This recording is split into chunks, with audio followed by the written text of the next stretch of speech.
Capítulo 2, verso 1 y 11, verso 1 al 11.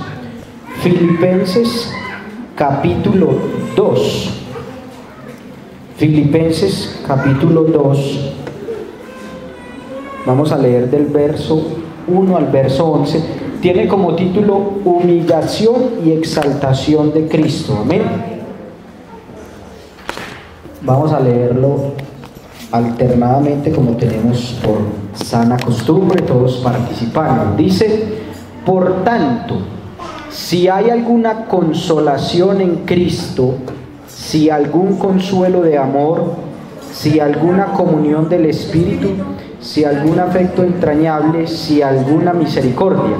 Completad mi gozo sintiendo lo mismo, teniendo el mismo amor, unánime sintiendo una misma cosa.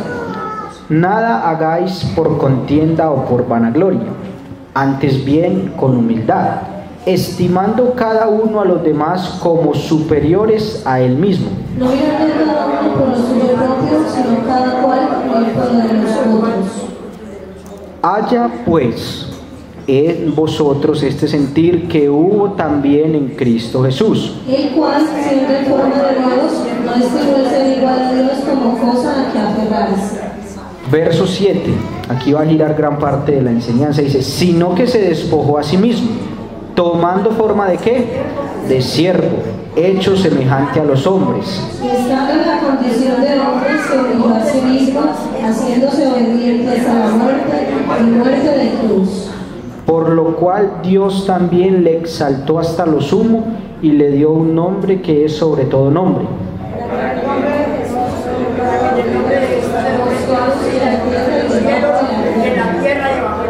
Último versículo dice: y toda lengua confiese que Jesucristo es el Señor, para gloria de Dios Padre. Amén. Pueden estar cómodos, hermanos, en esta hora. Vamos a meditar sobre el tema que con la ayuda del Señor he titulado Jesucristo el siervo. ¿De qué dice? Él es un siervo, ¿cierto? Nos dio ejemplo de servicio. Amén. Porque asimismo, amén, Él se hizo siervo.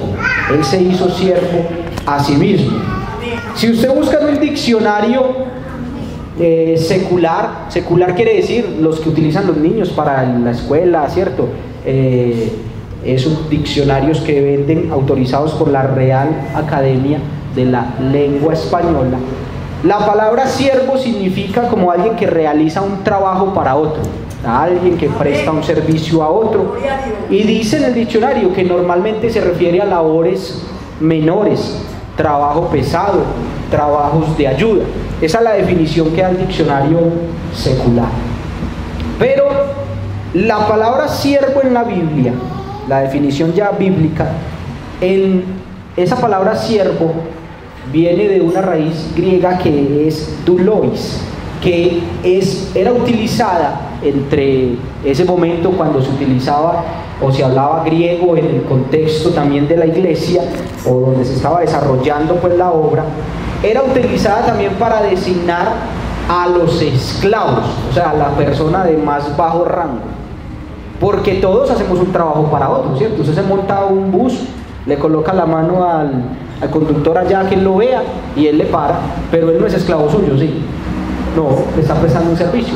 Pero en el contexto en el que se escribe el Nuevo Testamento, la palabra siervo allá en griego sí significaba esclavo. Mire que eso ya nos coloca en un escenario diferente, porque allá sí significaba que era alguien esclavo. En el Antiguo Testamento, la Biblia en general, alguien se hacía esclavo o era esclavo, podríamos decirlo más o menos por 4 razones. La primera razón era por la fuerza, o sea, usted lo secuestraba y lo hacían esclavo. Ayúdeme con un ejemplo. ¿A quién le pasó eso en la Biblia? A José, ¿cierto?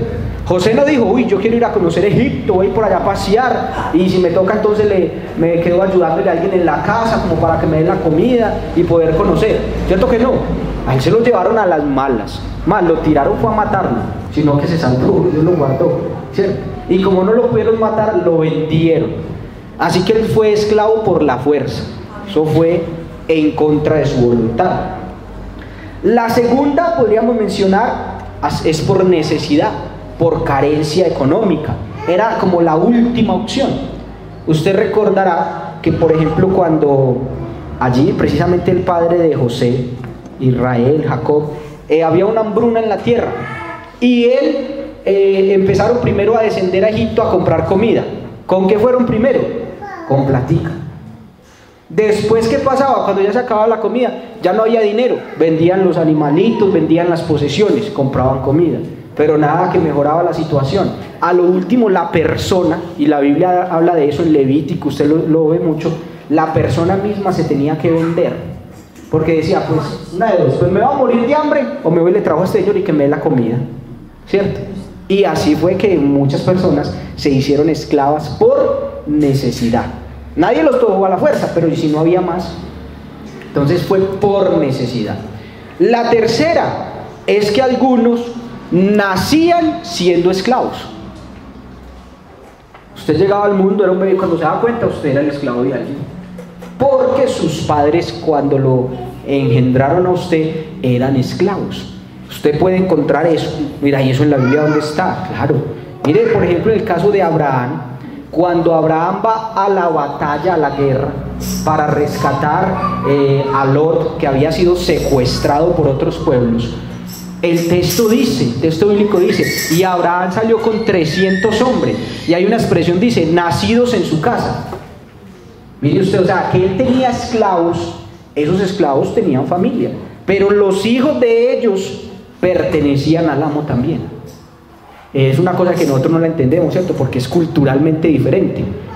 Se la coloco de otra manera para que usted la asimile. ¿Se acuerda que Sara le dijo a Abraham, acércate a mi sierva, ten un hijo con ella, ¿cierto? Porque ese hijo de esa esclava era de ella automáticamente. Era un tema cultural que para nosotros eso era muy raro, ¿cierto? Los hijos son el que lo tiene, ¿cierto? Pero para ellos así funcionaba, esa era la cultura. Así que otros eran esclavos porque nacieron. Y ve, somos esclavos, Abraham es el amo y señor, si él quiere comemos, si no, no. Así funcionaba. Y por último, podríamos decir que otros son esclavos o se hacían esclavos pues por el pago, por la recompensa, por trabajar para esa persona. Incluso imagínese usted que en la ley era permitido algo. Usted, por ejemplo, era esclavo de alguien. Llegaba el año de jubileo, que era cuando había que dejar a los esclavos libres. Pero supóngase que usted, ese patrón lo trataba bien y usted no quería irse de ahí. Usted iba y le decía al amo, yo no me quiero ir, yo me quiero quedar con usted. ¿Sabe qué le hacía? Usted ponía la oreja contra un murito y ¡pim! Se lo perforaban acá. Se lo perforaban. Y ya usted era esclavo de esa persona para siempre. Entonces mire que eran cuatro escenarios muy distintos, pero todos ellos llevaban a la esclavitud o a ser siervos de otro. Amén. Pero estamos hablando y vamos a hablar de Jesús el siervo. Y ahí yo quiero hacerle una pregunta. ¿En cuál de las cuatro estaría Jesús? ¿Usted qué dice? ¿Lo cogieron por la fuerza? ¿Nació siendo esclavo? No nació siendo esclavo, ¿cierto? ¿Qué más? Era por carencia económica, no tenía que comer. ¿Qué opina usted? O quizás que se fue y se regaló, no, yo sin trabajo me voy a ir a ser esclavo por el pago, por la necesidad. ¿Qué dice usted? Ninguna de las cuatro. ¿Sabe por qué él se hizo siervo? Por amor de usted, por amor de su familia, por amor a mí. Amén. Es la gran diferencia. Por eso cuando hablamos de Jesucristo el siervo, pareciera y sonara como que lo estuviéramos rebajando, pero es que él sí se quiso hacer siervo, pero no por ninguna de esas cuatro razones, sino porque nos amaba. Amén. Y se entregó a sí mismo. Amén. Por amor de nosotros. ¿Cuántos dan una alabanza al Señor Jesús? Podemos mirar algunos pasajes donde el Señor nos da una enseñanza muy especial, y no con el decir, sino con el hacer de él, cómo era que él actuaba frente a esto de ser siervo. Juan capítulo 13, estaban allí, habían terminado de cenar, Y a partir del verso 4 dice, Juan 13:4 dice, se levantó de la cena y se quitó su manto, está hablando de Jesús, y tomando una toalla se la ciñó. Luego puso agua en un lebrillo y comenzó a lavar los pies de los discípulos y a enjugarlos con la toalla con que estaba ceñido. Entonces vino a Simón Pedro y Pedro le dijo, Señor, ¿tú me lavas los pies? Respondió Jesús y le dijo, lo que yo hago tú no lo comprendes ahora, mas lo entenderás después. Amén. Y dice, Pedro le dijo, no me lavarás los pies jamás. Jesús le respondió, si no te lavare los pies, si no te lavare, no tendrás parte conmigo. Le dijo Simón Pedro, Señor, no solo mis pies, sino también las manos y la cabeza. Para Pedro eso era asombroso, yo también haría lo mismo. No, yo me paro y salgo corriendo. Pues ¿cómo? Va a hacer eso el Señor. Pero mire que Él lo hizo como siervo. Amén. No porque nadie lo forzó, Él tomó la iniciativa. Amén. Hechos capítulo 1, cuando Lucas empieza a relatar y escribiéndole a Teófilo, a quien él está como dirigiendo el libro, le dice que él se dedicó diligentemente a indagar, Hechos 1:1, a colocar en orden todas las cosas que había oído. Y dice esta expresión, dice, todo lo que Jesús comenzó a hacer y a enseñar. ¿Verdad? Que había como un orden en el Señor. Él hacía. Amén. Y eso es muy importante en el siervo. El siervo hace más que decir. Amén. Porque el siervo decir, no, yo atiendo muy bien a mi Señor, mejor dicho, Él llega y yo le tengo las chanclas y la comida ya calientica. No, no lo diga, hágalo. ¿Cierto? Porque ¿quién se llena pues con palabras? No, es haciendo. Y Jesús aquí nos da ejemplo de que Él lo hacía. Gloria al Señor. Mateo capítulo 20, verso 25. Vemos otro escenario, podríamos ver demasiados, donde el Señor muestra esa actitud de siervo. Mateo capítulo 20, a partir del verso 25. ¿De qué venían hablando? De que Santiago y Juan le habían hecho una petición al Señor. Es más, llevaron a la mamá y todo, porque como que la mamá fuera e intercediera ahí ante el Señor. De pronto se le salían unas lágrimas y todo, y se postraron ante el Señor. A partir del verso 20 se postraron al Señor pidiéndole algo, y Él le dijo, ¿qué quieres? Mire que ellos le llevaron a la mamá, como no, ese no resiste que mi mamá le llore, y Él se dirige a ella, le dice, ¿qué quieres? Y ella le hace una petición, Señor, ordena que en tu reino se sienten estos dos hijos míos, el uno a tu derecha y el otro a tu izquierda. Entonces, estoy leyendo verso 22, me fui un poco más atrás. Entonces Jesús respondiendo dijo, ¿no sabéis lo que pedís? Y les pregunta, ¿podéis beber del vaso que yo he de beber y ser bautizado con el bautismo con el que yo soy bautizado? Ellos le dijeron, podemos. Él les dijo, a la verdad de mi vaso beberéis, y con el bautismo con que yo soy bautizado seréis bautizados, pero el sentaros a mi derecha y a mi izquierda no es mío darlo, sino a aquellos para quienes está preparado por mi Padre. Dice verso 24, cuando los 10 oyeron esto, se enojaron contra esos dos. Entonces Jesús, llamándolos, dijo, ahí los llamó a los 12, sabéis que los gobernantes de las naciones se enseñorean de ellas, y los que son grandes ejercen sobre ellas potestad. Mas que dice, mas entre vosotros no será así.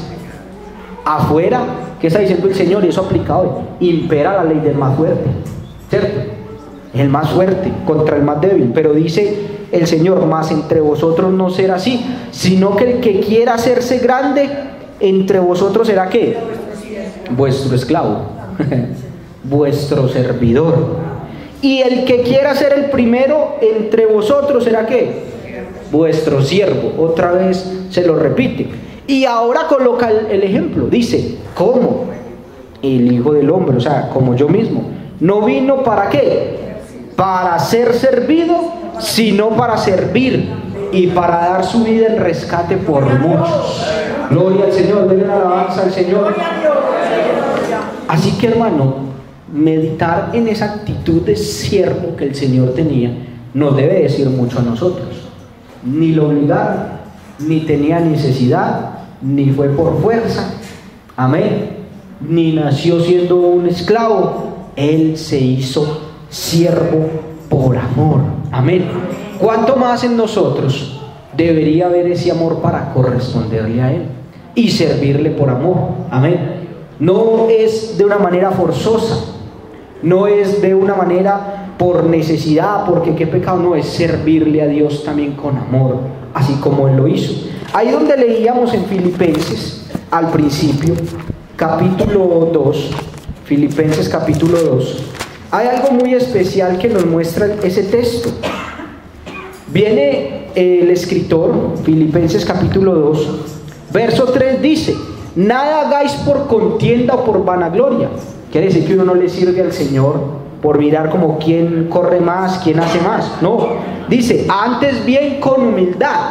Filipenses 2:3 dice, estimando cada uno a los demás como superiores a él mismo. Amén. Qué bueno que el Señor nos dejáramos nosotros enseñar por el Señor a esa actitud, a ver al otro como superior a nosotros. Amén. Ver al otro como superior a nosotros. Y dice, no mirando cada uno por lo suyo propio, sino cada cual también por lo de los otros. Mire que no está diciendo que usted se olvide de lo suyo, pero dice, cada cual también. Cada cual también, o sea, es importante lo suyo y también es importante lo del otro. Amén. Y eso es importante mirarlo también al interior de la familia y al interior de la iglesia. Tan importante es, por ejemplo, el programa de una directiva como el de la otra. Todos son importantes, apoyarlos, todos son especiales, todos colocan su deseo de trabajarle al Señor y servirle. Así que para mí debe ser importante también lo que el otro hace para Dios. Amén. Debe ser importante. Porque mire, este texto del capítulo 2 de Filipenses a veces lo usamos mucho y sobre todo para la unicidad, ¿cierto? Y decimos, y él se despojó a sí mismo, nadie lo mandó, y es correcto. Y dice, y por eso se le dio un nombre, sobre todo nombre, y es correcto. Pero si usted analiza bien cómo está dirigido ese texto, mire lo que dice el verso 5. Haya pues en vosotros este sentir que hubo también en Cristo Jesús. ¿Con quién está hablando? Ahí no está defendiendo ninguna unicidad, está hablando con la iglesia. Haya pues en vosotros el sentir que hubo también en Cristo Jesús. Amén. Que unicidad está en todo lado de la Biblia, porque es que Él es uno y uno es un hombre. Amén. Pero mire que aquí hay es un principio de vida cristiana, lo que está enseñando el apóstol. Dice, haya pues en vosotros este sentir también que hubo en Cristo Jesús. ¿Y cuál sentir? Porque ahí queda uno como, ¿y cuál es el sentir? Ahí lo continúa diciendo en el verso 4. Explica cuál es. El cual, siendo en forma de Dios, no estimó el ser igual a Dios como cosa que aferrarse, sino que se despojó a sí mismo, tomando forma de ¿qué? De siervo. Y recuerde que siervo en el Nuevo Testamento significa esclavo. Tomando forma de siervo, hecho semejante a los hombres, y estando en la condición de hombre, bajo otra escalita más, dice, se humilló a sí mismo, haciéndose obediente hasta la muerte y muerte de cruz. Amén. Así que lo que este texto nos invita es que nosotros debemos mirar, hombre, si como a veces, o en una ocasión, hace muchos años, yo vine a sacar la libreta militar aquí a Santa Bárbara, estaba corriéndole yo a eso para que no me llevaran para el ejército, más miedoso. Y eso en Medellín no me solucionaba por ningún lado. Y alguien me pasó la bola, en Santa Bárbara están haciendo una brigada de eso, tiene que ir. Eso sí, usted tiene que tener mayor de 25 años, no tenía 24, y yo voy. Y yo eso presté plata y vine, yo tengo que sacar eso porque me habían parado para el centro de Medellín y ahora me cogen y me quedo sin trabajo. Y el patrón me dio permiso, el jefe, me vine. Entonces estaba haciendo la fila para entrar y había un muchacho ahí. Y entonces él decía, le estaban preguntando, el muchacho que estaba ahí cuidando, estaba prestando el servicio, y decían, oiga, ¿y usted qué? ¿Cuánto lleva ahí? No, ya llevo 20 meses. Oiga, ¿y qué? ¿Y eso es bueno? Sí, eso es bueno, no, esto es amañador. Entonces le preguntó, ¿sabe que usted termina y sigue? No, yo mismo me voy para la casa. No, tan amañado que estaba. Entonces él empezó a contarnos cómo estaba la situación, eso fue en el 2008, y él decía, vea, aquí en el ejército, allá está sentado en la oficina del general, el alto pues allá de la cuarta brigada, de él para abajo, todo el mundo a correr con su maleta. Entonces eso lo traigo a colación esta noche, es decir, si uno se pone a mirar al Señor, y él se puso las botas, ¿cierto? Y él se despojó, y él tuvo el sentir de siervo, de ahí para abajo nosotros ¿qué? ¿Cierto que sí? Así que viendo el ejemplo, me trae a ejemplo lo que decía el muchacho. Él dijo, no, el resto aquí todo el mundo está marchando, nosotros también, porque tenemos a un general que trabaja, amén, que ha trabajado, que no escatimó, amén, nada, él no escatimó ni su propia vida, amén, sino que se entregó por nosotros. Vamos a mirar 2 Corintios 8, segunda carta a los Corintios, capítulo 8, verso 9. Resume esto que le estoy diciendo. 2 Corintios a los Corintios, capítulo 8, verso 9. Es lo que dice el apóstol Pablo. 2 Corintios 8, 9 dice, porque ya conocéis la gracia de nuestro Señor Jesucristo. ¿Y qué dice ahí? Que por amor. Mire que confirmamos lo que decíamos. Él no fue porque pudieron más que él. Que por amor a vosotros, ¿qué se hizo? Se hizo pobre. Ahora, pero qué gracia si yo soy pobre, hacerme pobre, pues ya ya estoy en esas. No, pero mire la gracia, dice, se hizo pobre, ¿qué? Siendo rico. Ahí está, esa coma es bien importante. Se hizo pobre siendo rico. Porque yo no tener nada y decir, ay no, pues yo que me quiten todo, si nada tenemos, ¿cierto? Pero él tenía, dice, por amor a vosotros se hizo pobre siendo rico, para que vosotros con su pobreza fueseis enriquecidos. Aleluya, usted hoy y yo disfrutamos perdón de pecados, salvación, vida eterna, paz, porque él siendo rico se hizo pobre, amén, para que usted y yo disfrutemos eso. Entonces, ¿cuál es la invitación que en esta noche nos hace la palabra? Si él que no tenía, que no lo cogieron a la fuerza, que no tenía necesidad para él de nada, porque ¿qué dijo David? Dijo, si todo es tuyo, y de lo recibido de tu mano, de eso te damos. Así que él no tenía necesidad para él, absolutamente nada. Si él que no nació siendo esclavo, porque él dijo, yo soy. ¿Qué quiere decir? Yo soy el que vive por los siglos de los siglos, sin principio, sin fin. Él no era esclavo, él no necesitaba un salario para hacerse siervo, no necesitaba unas monedas para comer. Él es el dueño de todo lo que existe en el universo. Si él se hizo siervo, tenemos nosotros el deber de corresponderle a ese amor, amén, de servirle también con todo el corazón. Ahora la pregunta, ¿cómo le sirve uno a Dios? ¿Usted qué dice? ¿Cómo le sirve uno a Dios? Amándolo, está bien. ¿Cómo más le puede servir uno a Dios? Obedeciéndole también está bien. Pero esperen, yo le hago esa pregunta de esta manera, porque yo una vez le dije eso a un señor de mucha plata. Yo le dije a él era el gerente de una empresa donde trabajaba, y yo le dije, oiga, no, es que yo tengo el sentir, el deseo de servirle a Dios. Y él se quedó mirándome. ¿Servirle a Dios? ¿Y eso qué? Entienda que él es un inconverso que no ha escuchado nuestra terminología. Decía, servirle a Dios. Y él mismo se autorrespondió. Él dijo, ¿y cómo le sirve uno a Dios? La pregunta es más profunda de lo que uno piensa. Porque, a ver, ¿cómo le sirve usted al Dios que no ve? ¿Qué le llevamos? ¿Un tinto? ¿Aguapanela? ¿Pan de queso? ¿Cómo? ¿Sabe cómo le sirve uno a Dios? Mire el que hace al lado suyo. Ese que está a su lado, dice la Biblia, que es hecho imagen y semejanza de Dios. ¿Usted le sirve a Dios cuando le sirve al prójimo? ¿O no? Porque hágase la pregunta, ¿qué necesita Dios de usted o de mí? Usted, cuando oramos, no le estamos haciendo un favor a Dios, no lo estamos haciendo nosotros. Cuando usted ayuna, y Señor, vine a ayunar, porque eso es para nosotros, el beneficio es para nosotros. Amén. Así que usted le sirve a Dios cuando le sirve al prójimo, cuando le sirve al hermano, cuando le sirve al niño. Amén. De esa manera le servimos a Dios. Así que qué bueno entender lo que somos llamados a ser siervos.